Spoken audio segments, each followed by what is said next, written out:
નમસ્કાર દર્શક મિત્રો, તમે જોઈ રહ્યા છો જન્મભૂમિ ન્યૂઝ અને હું છું જગદીશ વૈષ્ણવ.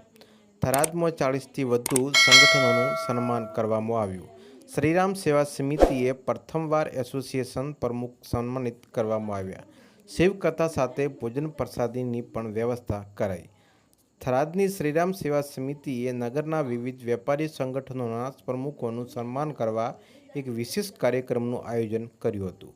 સમિતિ પ્રમુખ જગદીશભાઈના નેતૃત્વમાં આ પ્રથમ સન્માન સમારોહમાં 40થી વધુ એસોસિએશનના પ્રમુખ ઉપસ્થિત રહ્યા હતા. કાર્યક્રમ દરમિયાન નગરના વ્યવસાય અને વેપારની વર્તમાન સ્થિતિ અંગે મહત્વપૂર્ણ ચર્ચાઓ થઈ હતી.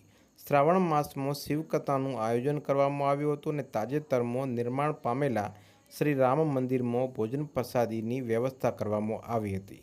આ ભોજન પ્રસાદનો લાભ બહારથી આવતા મુલાકાતીઓ અને વેપારીઓ લઈ રહ્યા છે.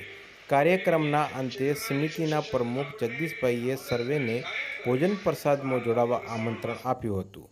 ઉપસ્થિત મહાનુભાવોએ સંગઠનના પ્રમુખોની આ બિરદાવી હતી.